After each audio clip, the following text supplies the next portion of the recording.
We're going to feature a testimony by a man of God named Mickey Robinson.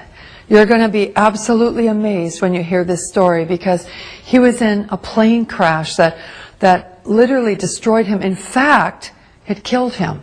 And yet he's alive to tell the tale. Hold on to your seats right now and listen to this amazing, outstanding testimony of the goodness of God. I'd never met anybody who ever told me about anything personally knowing God or anything supernatural other than historically what I knew from stories from the Bible. Never met one person who told me they had a real relationship with Jesus. Never knew about the need to really come into a relationship with the Lord through Jesus. And I was busy getting it on. But you know, there's not enough excitement in the world to ever satisfy. You always gotta have more.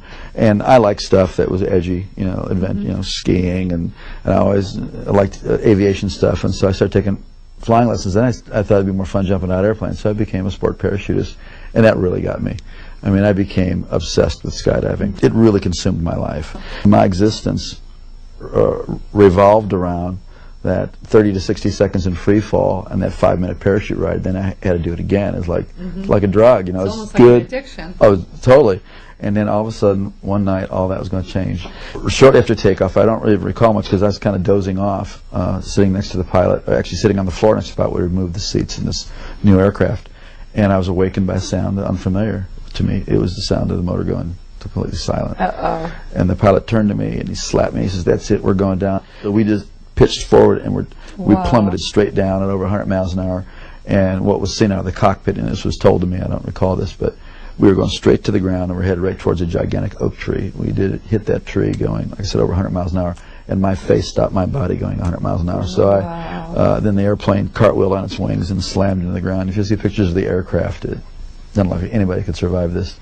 So there was obviously injury and confusion, and the two students got pushed out the doorway and by one of my friends who was a very experienced jumper, and the fourth man out saw me moving, and the pilot assumed we were leaving too, and just as he was going out, the plane went up in flames, and as he was running away, he heard screaming and realized I was trapped inside along with the pilot.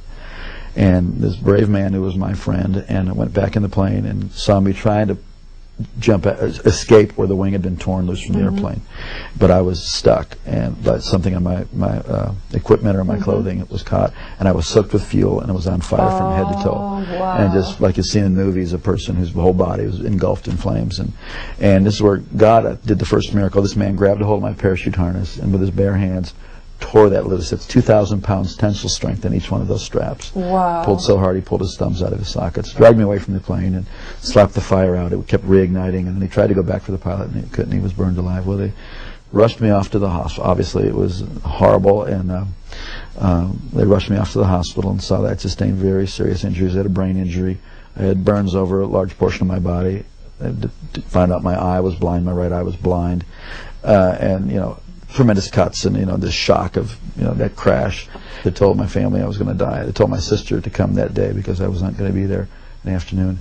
I had an experience I had never heard about. Never heard anything like this. As I was laying there in that condition, just racked with pain and discomfort in every way possible, suddenly my inner man, the real me, my spirit, sat up out of my body, and I could feel my legs go through the springs of the bed. Wow. And my spirit came out of my body as if you would take a glove off your hand.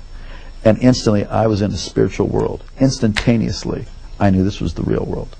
And this man that I was seeing was the real me. Now, when that happened, were you aware of any pain still? Or no, I was totally completely separated from the pain and the carcass? Completely, no. And I didn't even remember turning around and looking. I mean, I was transferred immediately into a spiritual dimension. And everything about the spirit world is more real than this world. The colors are brighter, the edges of everything are sharper, the emotions are just enhanced, they are clear.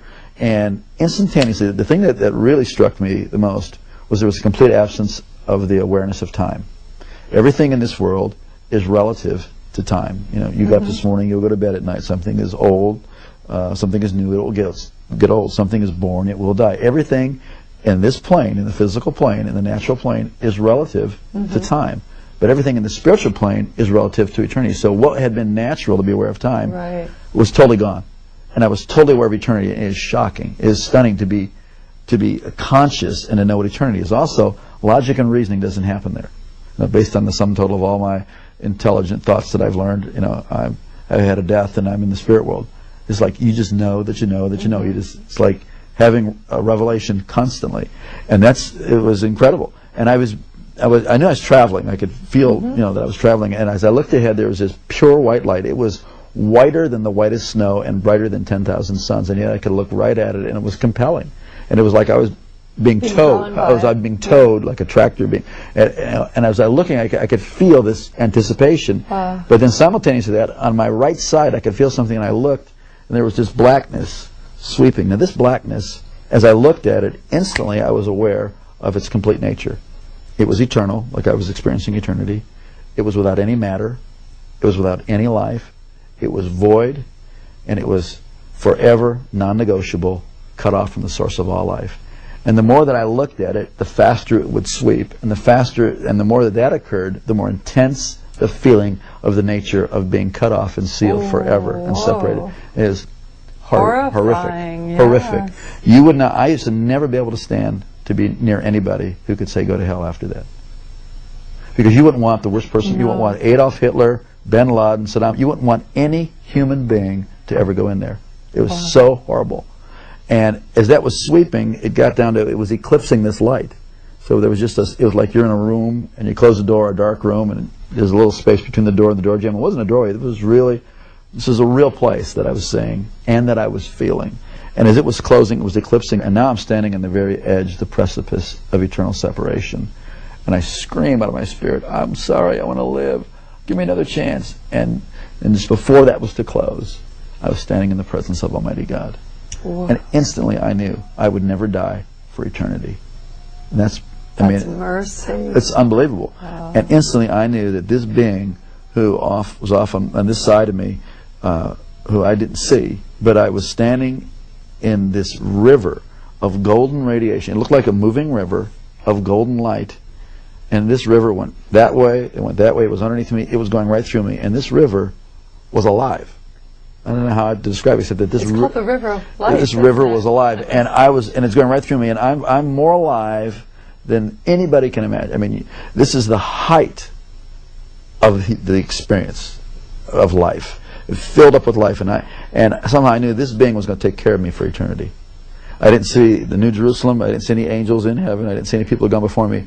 This was the max. So I was so filled with just the love and all of God's majesty, all of His authority, all of His love, everything was just flowing through me. I was like vibrating like a tuning fork, the very essence of God's nature. But when God spoke to me, and not in a language like you and I are talking now, but the knowledge of His purpose, the word of His purpose, came in through that same light.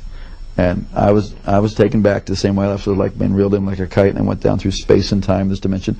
As my spirit settled into my body, and I could start to hear out of these ears and see out of this eye, I came to in the room, materialized, kind of like they beam up on Star Trek. Right. And I heard myself speaking in this beautiful language that I had never heard anybody talk about before. The heavenly language. Yeah, it was a beautiful language. And when my brain turned on, I thought, what in the heck is this other language? And I was no longer, the person who was dying and dead was no longer, and I was born again and filled with the Holy Ghost. I never heard about that. You know, for years I wondered, what was that blackness, and why did it sweep down to where it was just a sliver, like about a half-inch of white light?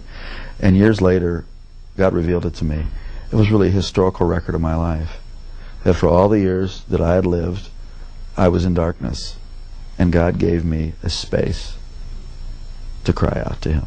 And in that space, it changed my future, my destiny, my whole purpose. God loved me the whole time. God was with me. But, you know, please don't wait until you're that desperate. We're desperate right now, and He's with you, and you have a chance today to cry out to God. It's not complicated. It's not religious. I mean, certainly my prayer wasn't all that complicated, and it wasn't about religion. It was about, I needed life, and there is no one of us before God that doesn't need the whole life that He has to offer. It's usually fear that keeps us from doing that. Or like we're afraid, well, I'm not good enough. That's the whole deal. We need God.